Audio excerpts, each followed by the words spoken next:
야베스의 기도 말씀으로 오늘 함께 은혜 받도록 하겠습니다. 자, 오늘 이 4장은요, 이 유대 지파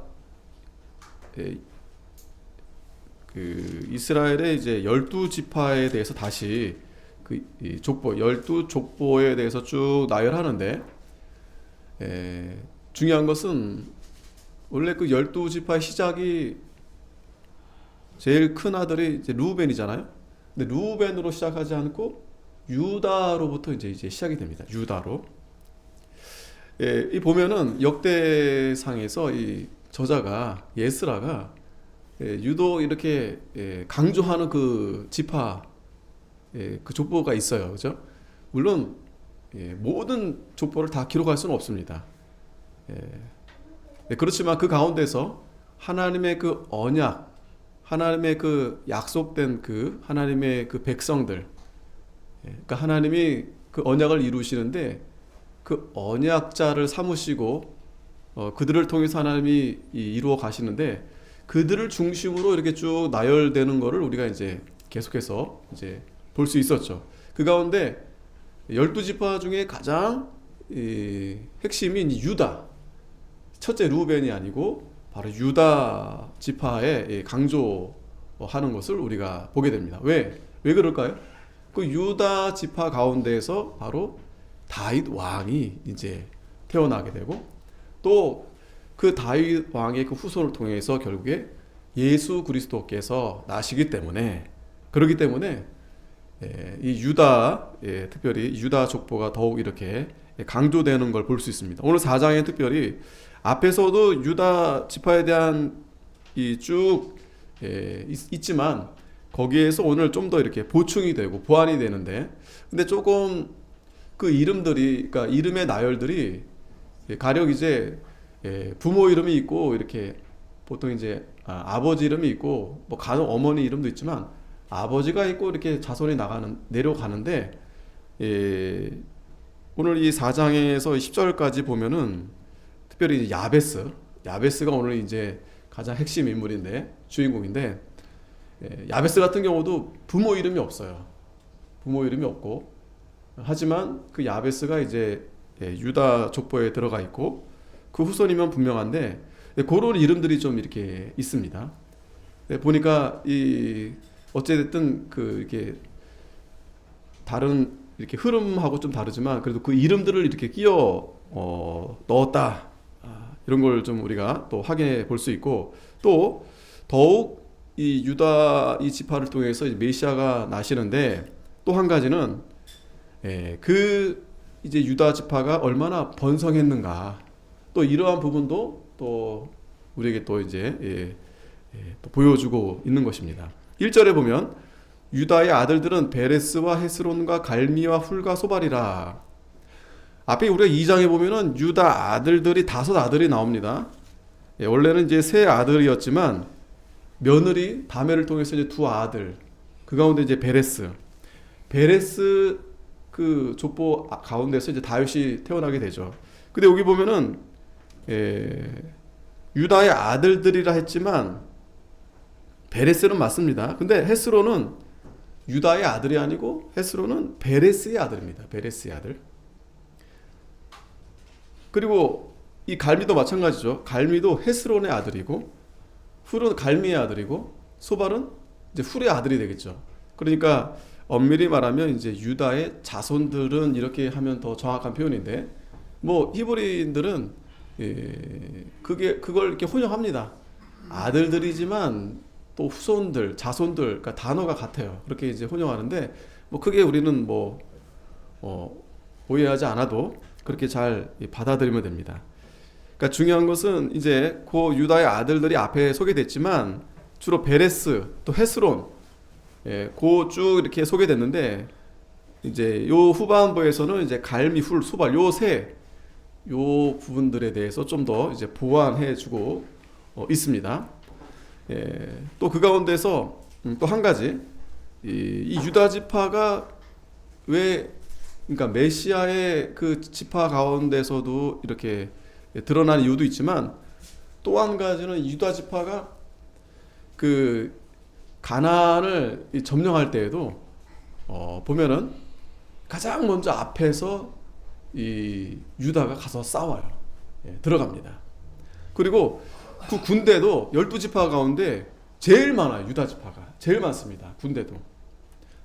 그런 것도 있고 또 그 가나안 점령할 때도 제일 앞장서서 여호수아가 사사기 1장에 보면은 누가 먼저 나가서 싸울까 했는데 유다가 가서 싸우는 거예요.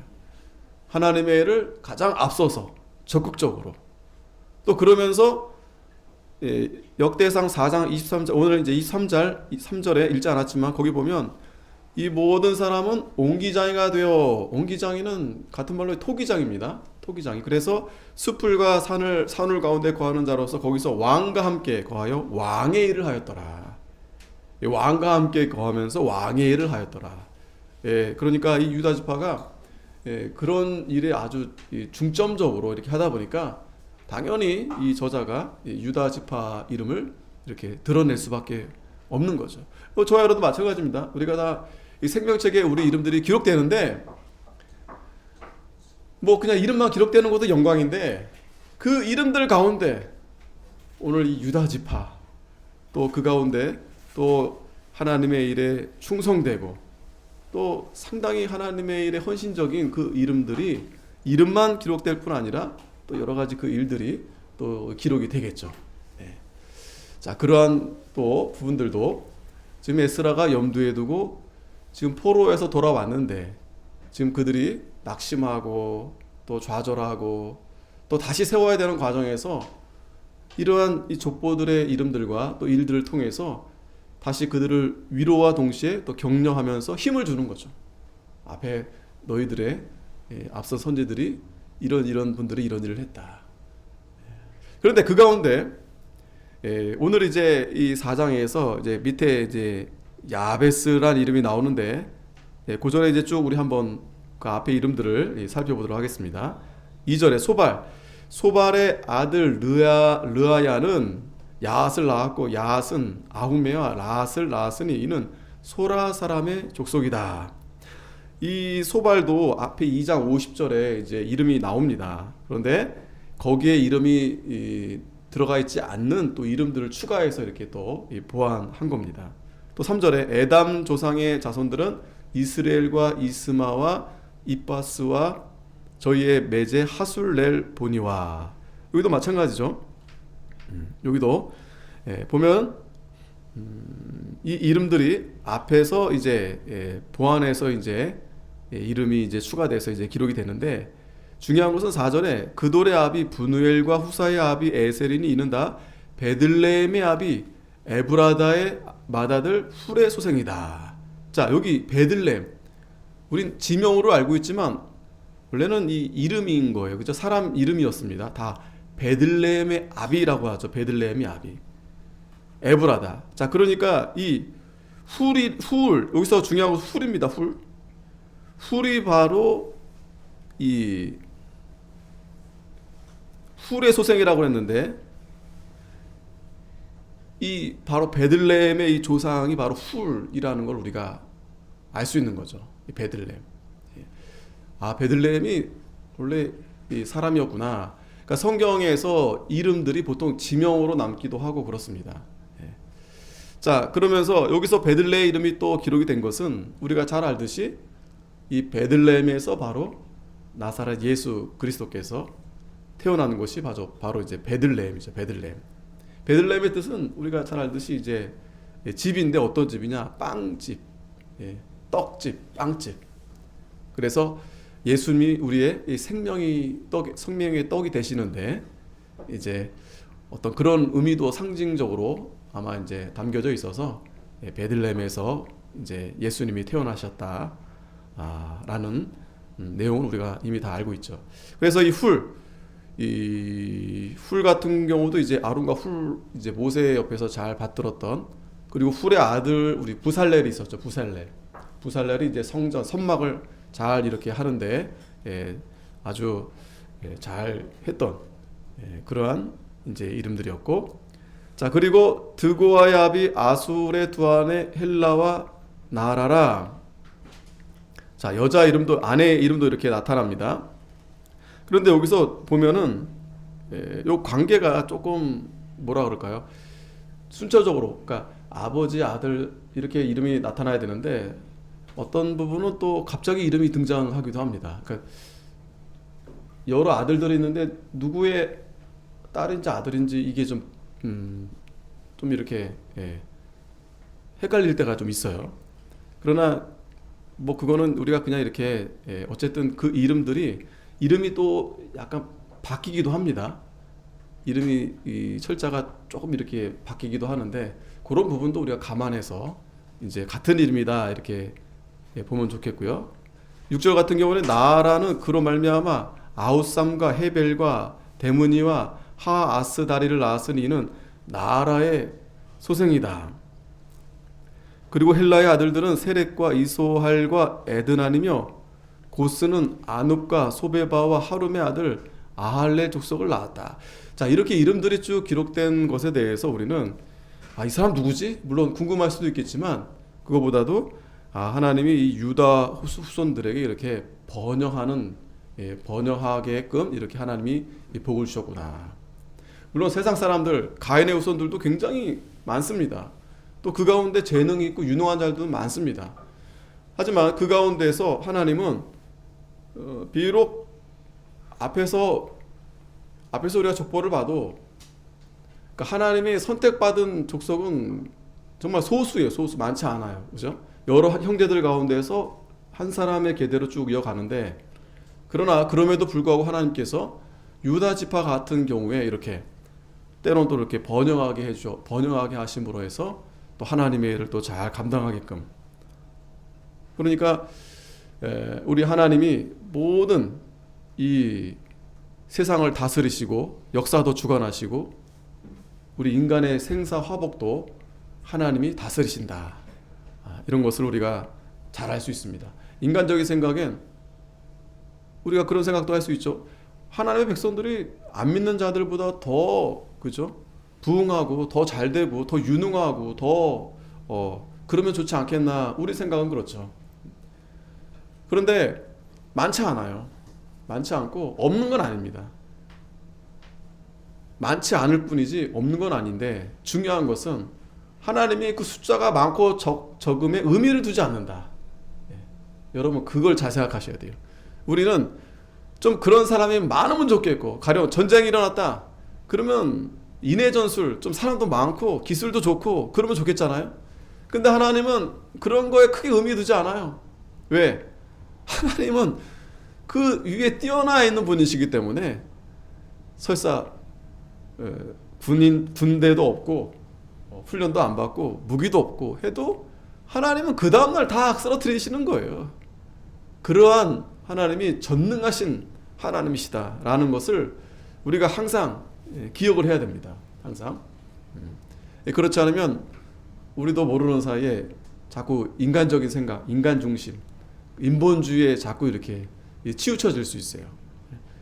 그렇잖아요. 기왕이면 좀 여러 가지 이렇게 일이 잘 되고 돈도 많고 권력도 좀 있고 그러면 좋겠잖아요.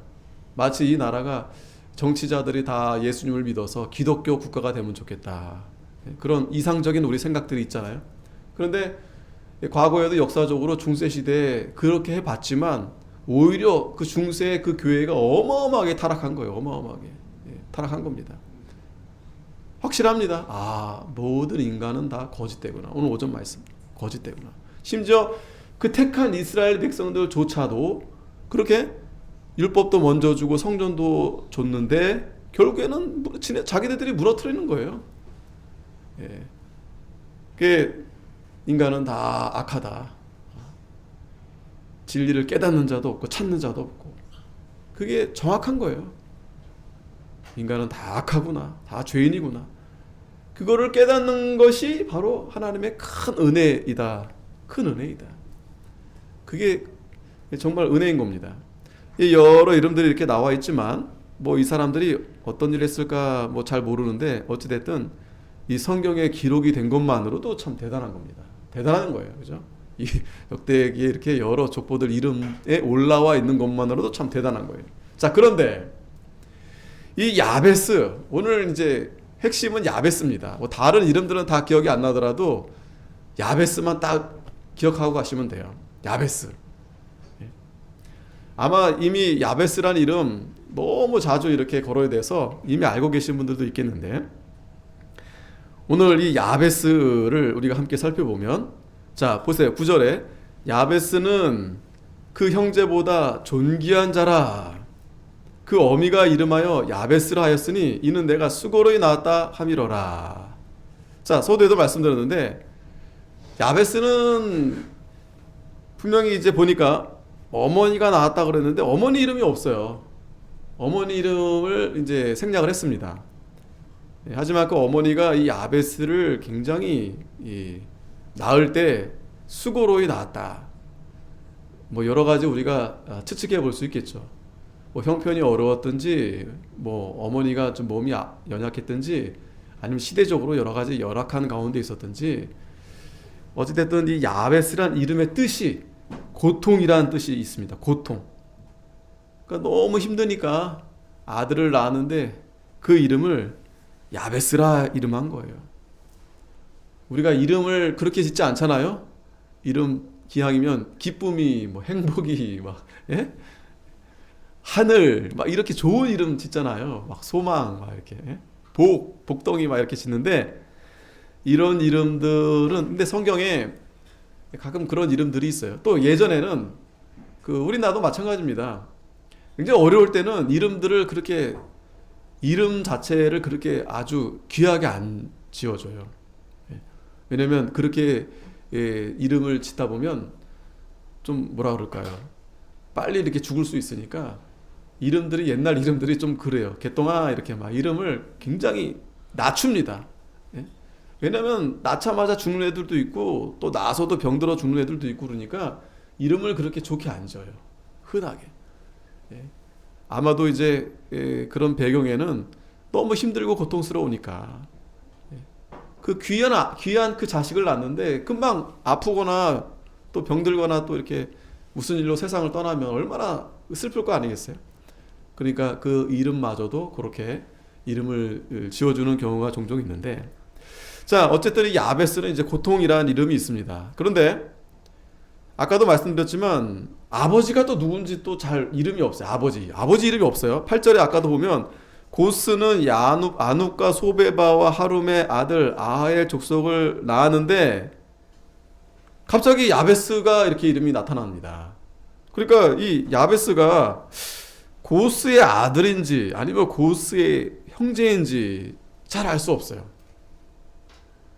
아마 이유는 이 야베스란 이름을 굉장히 부각시키기 위해서 아마 그러지 않았을까, 이제 그런 생각이 되는데, 어쨌든 이 야베스도 이 갈렙의 후손이고 이 유다 족보에 들어있는, 그러니까 어디서 주워온 애가 아니고 분명한 것은 이 이름이 아버지 어머니 이름은 생략됐지만, 그러니까 분명한 것은 이제 유다 족보에 들어있다는 겁니다.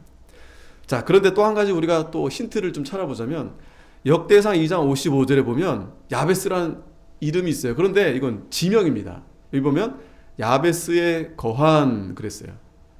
야베스의 거한. 그러니까 아마도 이 야베스에서 아마 살지 않았을까? 예, 그리고 그 어머니가 이제 보통은 이제 아버지들이 이름을 지어주긴 하지만 어머니가 이름 지어주는 경우들도 많이 있어요.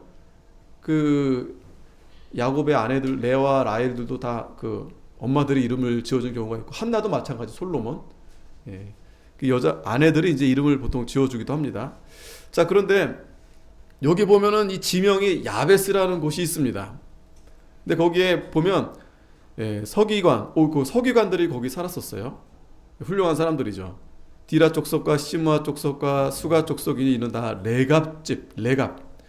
우리가 레갑 하면은 예레미야에도 나오지만 35장에 레갑 지파가 있어요. 굉장히 경건하고 포도주도 막 먹지 않고 그러면서 정말 신실하게 하나님을 잘 쫓아가는 그런 이 지파가 바로 레갑 지파인데, 그 레갑의 집 조상 함마색에서 나온 겐 족속이더라. 그러니까 이 겐 족속이 거기 살고 있었던 겁니다. 이 겐 족속 하면 우리가 누가 생각나냐면 그 모세 장인이 겐 족속 사람이었어요. 그래서 어떤 사람은 어떤 분은 이 야베스를 어떻게 추측하냐면 이방인이었다. 원래 그러니까 미디안 사람이었잖아요. 예, 모세 장인이. 예, 그런데 그 겐지파가 이제 들어온 거죠. 뭐 아내가 이방인이었든 아내가 보통 아내가 이제 이방인이겠죠. 그 이방인 사람이 들어와서 이제 그 유다의 족보에 이제 들어오게 된 경우, 우리가 다말도 마찬가지죠. 가나안 여인이었고 룻도 마찬가지죠. 모압 여인이었고, 그죠? 많진 않지만 그 이방 여인들이 족보에 들어오는 경우가 간혹 있습니다. 어찌됐든 야베스는 분명하진 않은데 뭐 이렇게 추측해 볼 수는 있다. 그 야베스란 이름이. 예. 어찌됐든 이 야베스의 우리가 이 인물을 볼 때 중요한 것은 이 야베스의 이름의 뜻, 이 고통이라 했는데, 그 고통받는 자가 9절에 어떻게 소개하냐면 그 형제보다 존귀한 자가 되었다. 이게 중요합니다.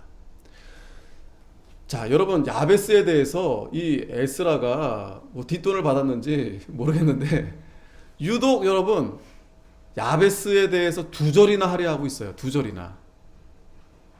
여러분 앞에 족보들 보면요, 다 이런 설명이 없습니다. 물론 이미 다 알고 있긴 하지만 이름만 다 이렇게 올라가 있어요. 아담도 마찬가지죠. 아브라함도 마찬가지고 그 족장들까지도 뭐 설명이 없습니다. 뭐 이미 잘 알려져 있기 때문에 그럴 수도 있겠지만, 그런데 야베스에 대해서는 이렇게 설명이 길어요. 야베스에 대해서. 왜 야베스에 대해서 이렇게 길게 설명했을까?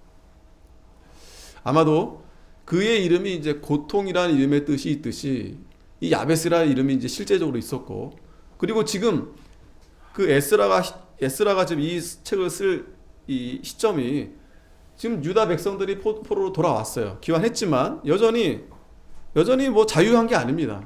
바사의 그 밑에 통치 아래 있고 있으면서 황무한 그런 땅에 다시 이제 재건해야 되고, 또 이 역대상 시작할 때도 말씀드렸지만 돌아왔지만 돌아온 것만 좋지, 또 돌아온 그 백성들은 또 이 바벨론에서 대부분 살았던 그런 태어났던 그 세대들이 온 거예요. 부모 세대들은 다 이제 죽고, 그러면서 어떤 정체성이 없죠. 정체성이 부족하고, 그리고 어찌됐든 그 컴플렉스가 있지 않겠습니까?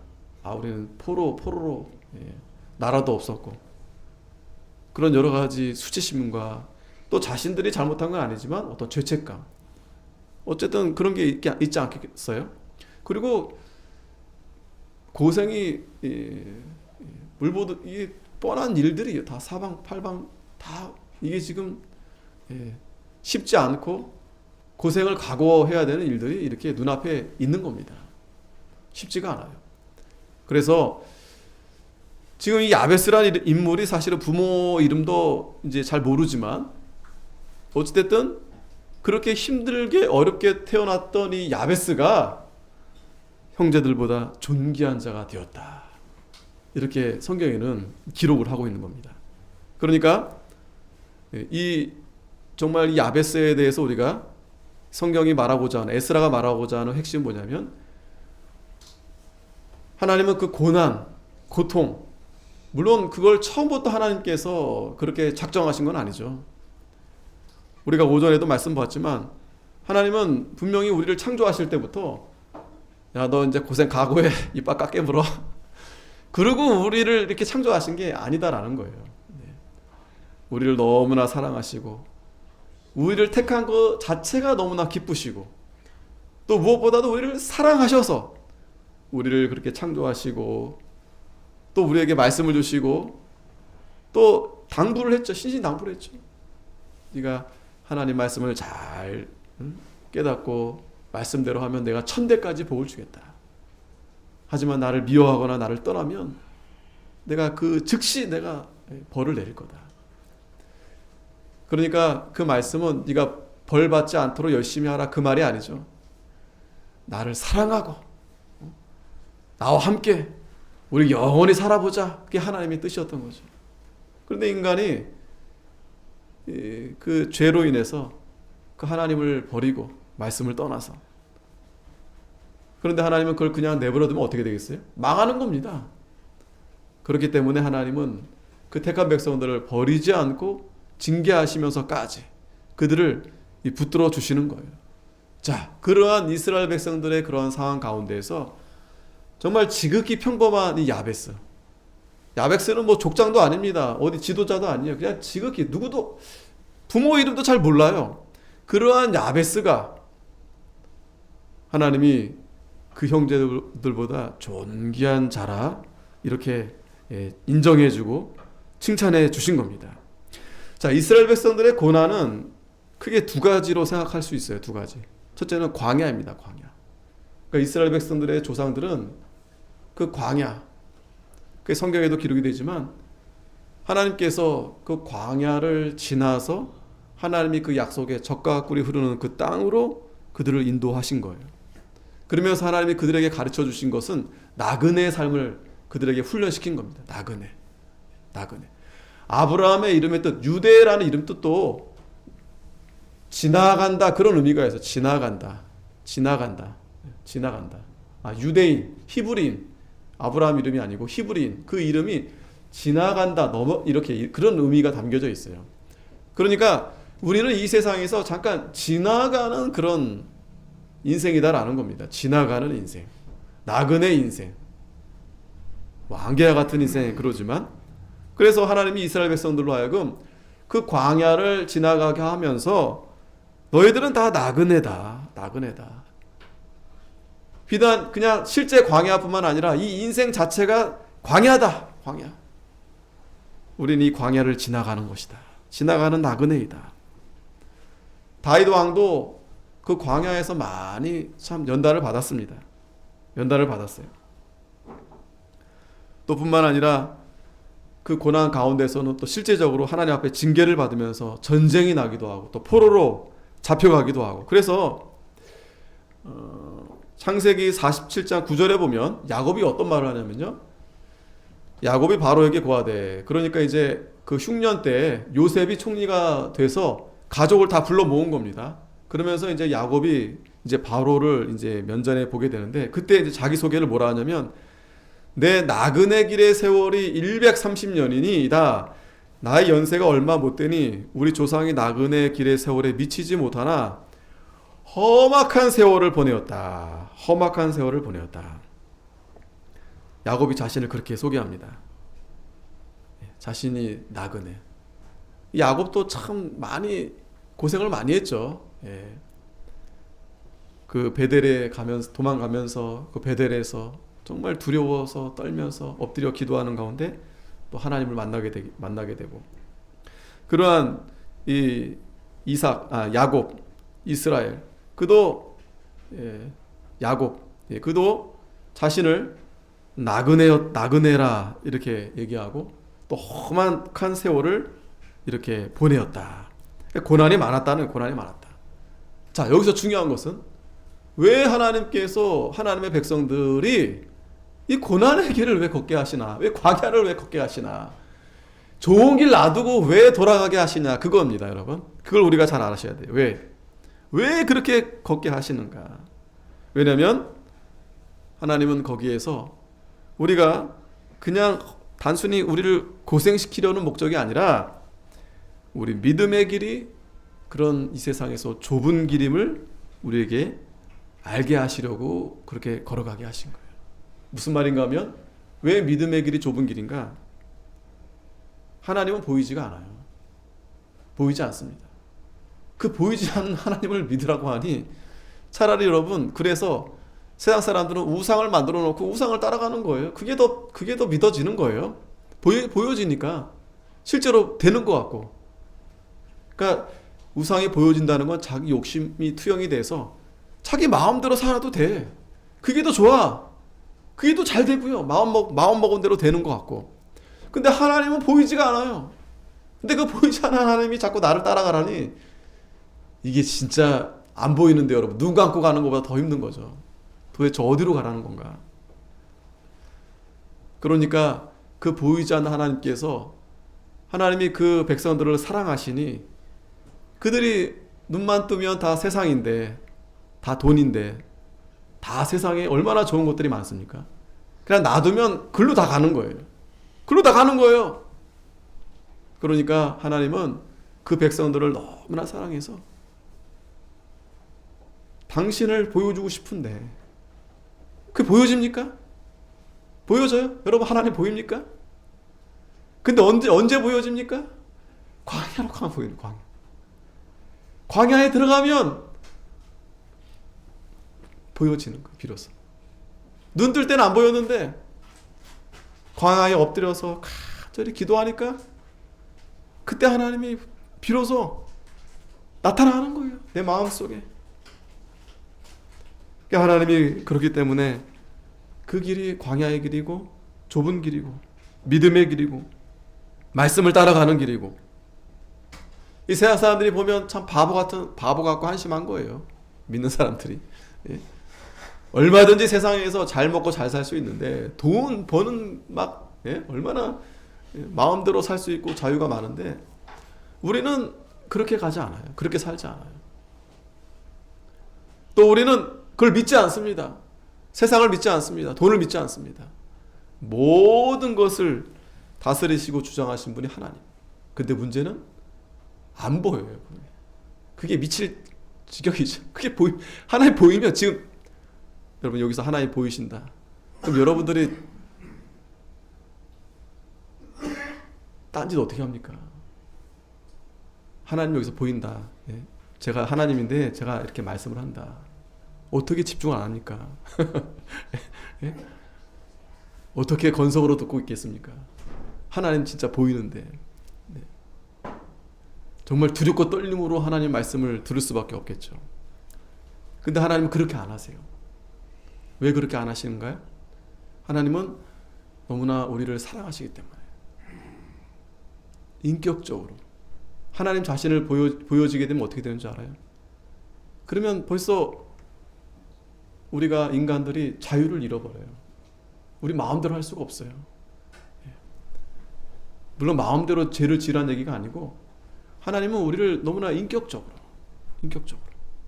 너무나 사랑하시기 때문에 당신을 얼마든지 할 수 있는데 그렇게 하지 않고 하나님의 섭리대로 우리가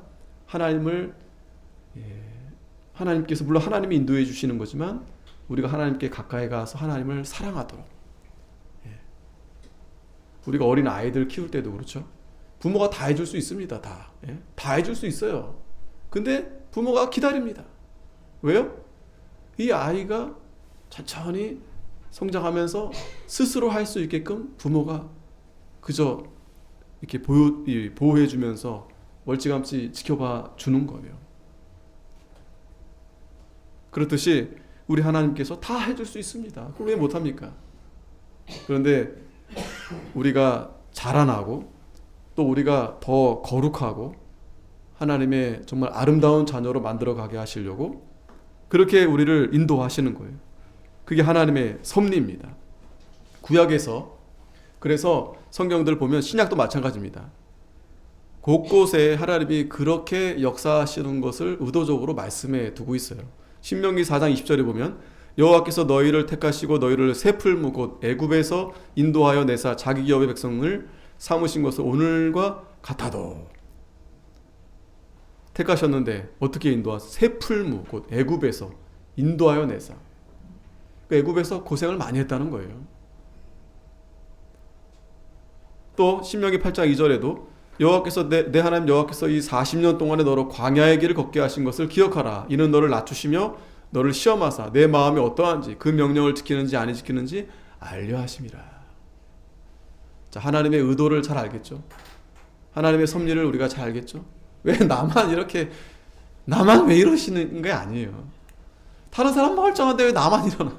왜 나만 이런 환경이고, 왜 나만 이런 사람 만나고, 왜 나만 이렇게 되고, 꼭 나만 하나님을 미워하는 것 같고, 나만 진짜 세상 사람들 말처럼 운도 지질이 없고 뭐가 없고. 그런데 그게 아니다라는 거예요. 기억하라는 거예요. 기억하라. 하나님이 왜 너로 광야의 길을 걷게 하셨는가? 너를 낮추신다. 너를 낮추는 게 하나님이 우리에게 섭리로 그렇게 인도하시는 겁니다. 너를 낮추신다. 그런 일이 없으면 낮아지지 않아요. 그런 일이 없으면 하나님 앞에 기도하지 않습니다. 뭐가 아쉬워서 여러분 우리가 하나님 앞에 나옵니까? 사실 아쉬워서 나오는 것 자체가 사실은 바람직한 게 아니죠. 사실은 뭐 하나님 앞에 뭐 아쉬워서 하나님을 사랑하는 마음으로 나와야 되는, 적극적으로 하나님 정말 보고 싶어서 나와야 되는데 그 마음 이전에 아쉬워요. 하나님이 도와주지 않으면 내가 죽을 것 같고, 하나님이 도와주지 않으면 내가 망할 것 같고, 하나님이 도와주지 않으면 아무 그런 지경에 처해 있어서 비로소 하나님 앞에 나오게 된다는 거예요. 그렇게 우리를 낮춘다는 것은 물론 우리를 막 바닥에 치는 것도 의미가 되지만 우리를 겸손하게 하는 겁니다. 그 강박한 마음을 깨트려 주시는 거예요. 딱딱한 마음을 부드럽게 우리를 녹여주시는 거예요. 그래서 우리를 시험하시는 겁니다. 네 마음이 어떠한가? 하나님의 명령을 지키는가 아니 지키는가? 그래서 너를 낮추시며 너를 줄이게 하시며 또 너도 알지 못하며 내 열조도 알지 못하던 만나. 우리는 지금 만나 안 먹나요? 우리도 지금 먹고 있는 게 만나요. 생명의 만나, 이 하나님 말씀. 이 하나님 말씀이 언제 달아집니까? 언제 여러분 이 맛있어요? 지금 별로 맛이 그냥 뜨뜻미지근하잖아요. 내 마음이 간절하면, 여러분 오늘 밤에 내가 이제 하늘나라 가게 된다. 그러면 여러분 마음이 어떨까요? 간절해지죠. 간절해지죠. 아, 이제 내가 얼마 안 남았구나. 간절해지죠. 그걸 하나님이 이스라엘 백성들에게 먹여주신 거예요. 광야에서는 내일이 없습니다. 내일이 없어요. 우리가 뭐 지금 뭐 여행이 잘 발달돼서 광야로 놀러 가기도 하지만 예전에 광야는요, 성경의 광야는 정말 살 수 없는 곳이에요. 그러니까 그런 데 살면 어떤 마음이 들까요? 예? 기도 안 할 수가 없어요. 어두워지면 막 잠이 뭐 편안하게 그런 게 어디 있습니까? 주여 오늘 밤도 잘 무사히 지나가게 해주십시오. 사방에 막 짐승들이 있고 거기 뭐 잠자리가 좋습니까? 벌벌 떨면서 겨우 잠을 이루는 거예요. 그리고 눈을 뜨면 여러분, 살았구나. 그게 여러분 하나님의 은혜를 깨닫는 성도들의 모습이다. 저도 여러분도 우리가 그렇게 살고 있지 않죠? 당연한 거예요. 당연한 거. 그냥 당연히 잠이 편안하게 자야 되고, 당연히 그 다음날 눈 떠야 돼요. 근데 여러분 그렇지 않다라는 거예요. 눈이 그냥 떠지는 겁니까? 이 보이는 게 그냥 보여지는 거예요? 우리가 사는 게 그냥 사는 겁니까? 그냥 하나님이 그렇게 살겠으니까 사는 겁니까? 전혀. 근데 하나님이 우리를 낮추신다는 거죠. 그러면 그때 비로소 하나님의 은혜를 깨닫고 감사하게 된다는 거죠. 너무 감사하다. 그렇구나. 떡으로만 사는 게 아니구나. 하나님이 우리를 살려주셔야 되는구나. 하나님의 입에서 나오는 말씀으로 우리가 사는구나. 말씀으로 사는구나. 그 광야에서 비로소 하나님의 귀한 진리를 깨닫게 된다는 거예요. 하나님의 진리. 그러니까 이 말씀을 따라간다는 거는 이 좁은 길로 가는 거예요. 글로 가야만이 이러한 생명의 만나, 이 하나님의 말씀, 신령한 말씀, 이 진리를 깨닫게 될 수 있다라는 거예요. 욥도 마찬가지입니다. 뭐 성경 다 볼 수 없는데 욥도 이 진리를 깨달은 거야. 욥이 부자였어요. 당대. 그리고 의인입니다. 죄 그렇게 짓지 않았어요. 그런데도 하나님이 이 사단으로 하여금 엄청난 연단을 시키셨죠. 근데 욥이 고백하는 거죠. 나의 가는 길을 오직 그가 아시나니 그가 나를 단련하신 후에 내가 정금같이 나오리라. 우리가 그 욥이 받는 고난 1도 아니죠. 그죠? 뭐 어떤 분들은 좀 더 욥처럼 그렇게 받는 고난도 있겠지만 우린 그렇게 못 받아요. 욥의 고난은 거의 예수님의 십자가, 물론 예수님의 십자가가 더 비교할 수는 없지만 거의 가까운 고난이라 볼 수 있겠죠. 근데 우리는 조금만 뭐 힘들다, 뭐 어렵다, 뭐 이러면 어때요 마음이? 근데 하나님의 뜻은 너를 단련한 후에 내가 정금같이 나오리라. 다윗도 시편에 시편 자체가 눈물의 고백인 책이죠. 시죠. 고난당하는 것이 내게 유익이라 이로 인하여 내가 주의 율례를 배우게 되었나이다. 다윗도 일찍 하나님이 왕을 세워가지고 뺑뺑 돌리잖아요. 뺑뺑. 그러면 참 이상하죠. 하나님 장난하시는 것도 아니고 날 놀리시는 것도 아니고. 예? 하나님 믿으면 잘 돼야 되는데, 사업도 잘 되고 잘 돼야 되겠는데 안 돼. 그런데 다윗이 깨달은 거죠. 내가 이렇게 고난 당하는 것이 하나님이 나에게 큰 유익을 주시려고.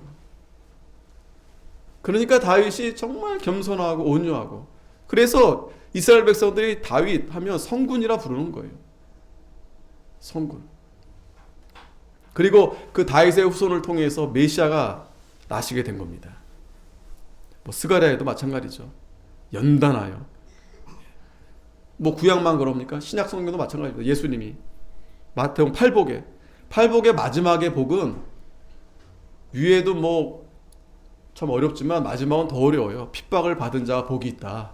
예? 나를 인하여 욕하고 핍박하고 거짓으로 너희를 거스려 모든 악한 말을 할 때 너희에게 복이 있다.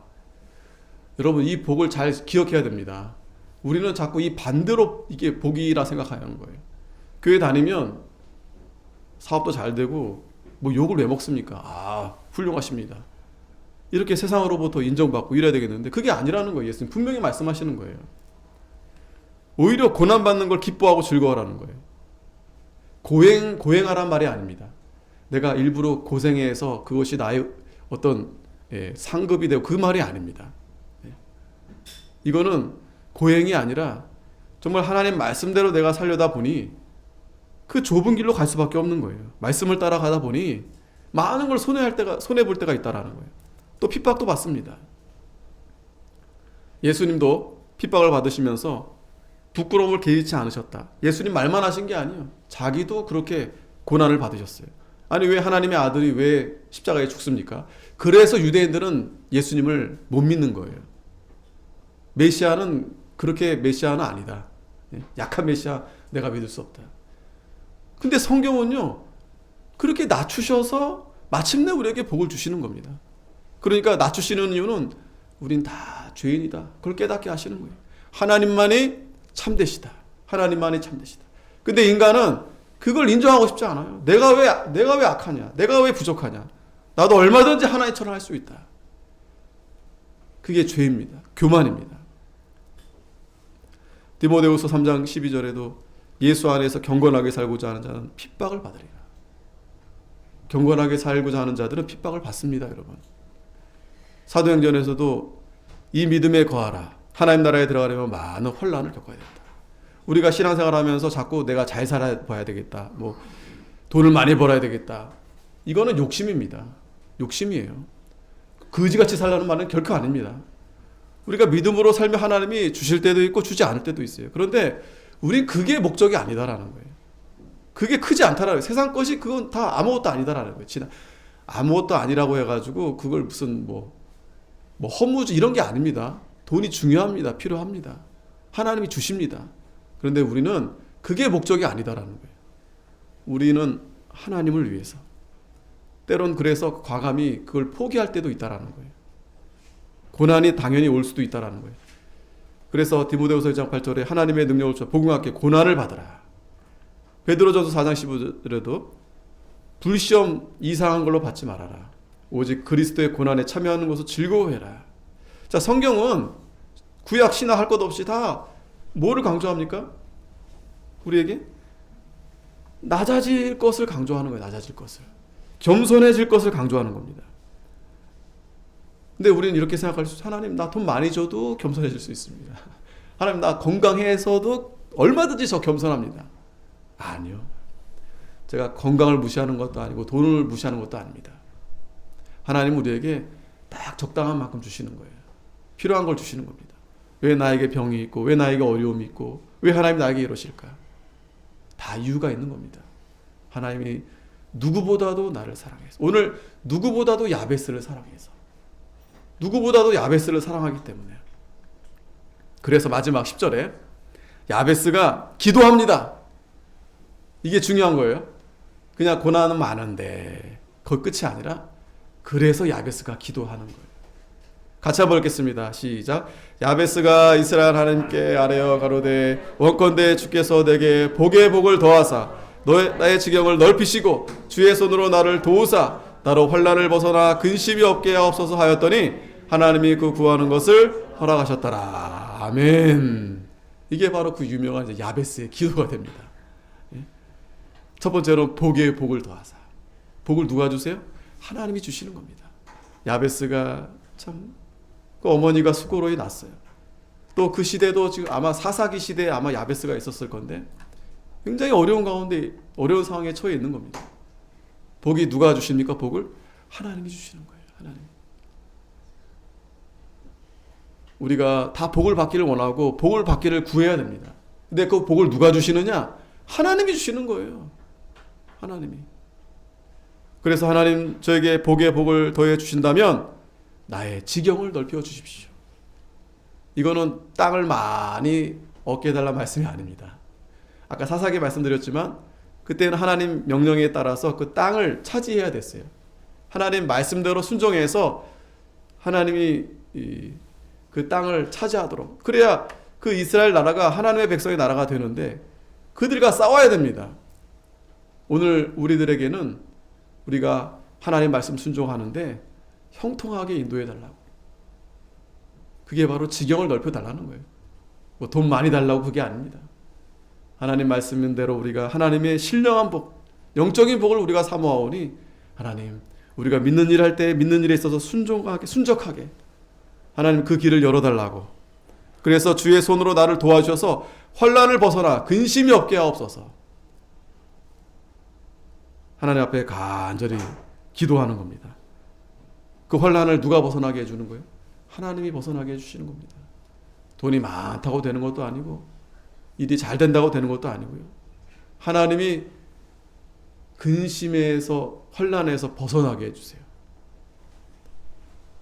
우리 마음의 평강 하나님이 주셔야 됩니다. 그랬더니 하나님이 그 구하는 것을 허락하셨다. 하나님이 허락하셔야 됩니다. 오늘 이 야베스의 기도 기억이 안 나실까봐 이 노래 한번 잘 들어보시고, 예, 제가 한번 불러드릴게요. 예, 요 구절의 가사를 노래로 한 거예요.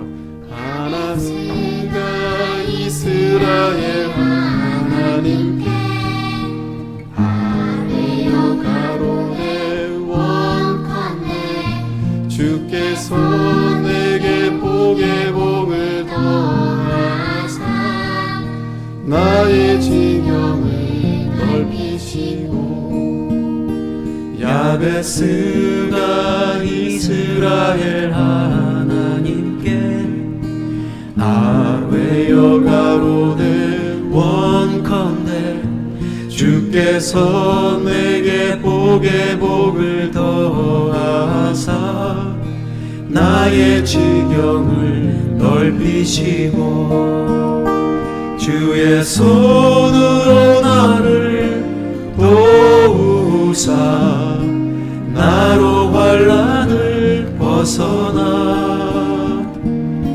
근심이 없게 하옵소서 하였더니 하나님이 그 구하는 것을 허락하셨더라. 이게 버전이 많은데 요거 잘 기억해 주시면 좋겠습니다. 기도하겠습니다. 하나님 감사합니다. 야베스가 참 환난이 많고 고난이 많았지만 그러나 그 길이 믿음의 길이고 또 좁은 길인 줄 알고 말씀대로 순종함으로 하나님이 야베스를 존귀한 자라 이렇게 인정해 주시고 칭찬해 주셨다고 했습니다. 하나님, 우리 사랑하는 성도들, 오늘 이 야베스의 기도와 같이 우리가 어려울 때에도 하나님 앞에 간절히 기도해서 복의 복을 더해 주시고 주의 손으로 우리를 도와주셔서 환난에서 벗어나게 하시고 우리의 지경을 더욱 넓혀 주셔서 우리가 하나님을 더욱 기쁘시게 해드리는 저희가 다 될 수 있도록 하나님 은혜 베풀어 주시옵소서. 예수님의 이름으로 기도하옵나이다. 아멘. 찬송가 487장.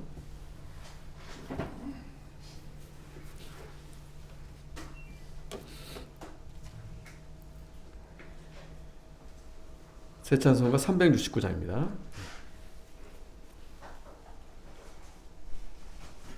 487장.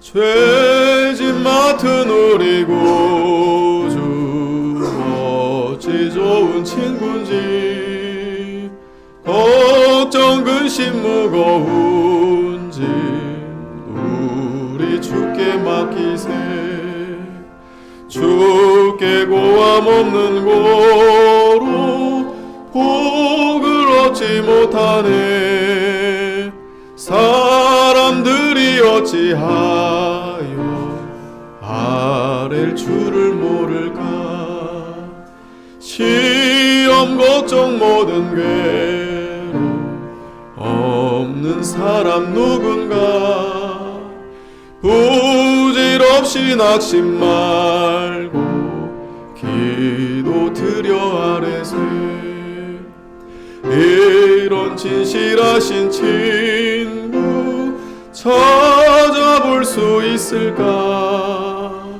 우리 약함 아시오니 어찌 아니하랄까 근심 걱정 무거운 짐 아니 진짜 누군가 피난처는 우리 예수 주께 기도드리세 세상 친구 멸시하고 너를 조롱하여도 예수 품에 안기어서 참된 위로 받겠네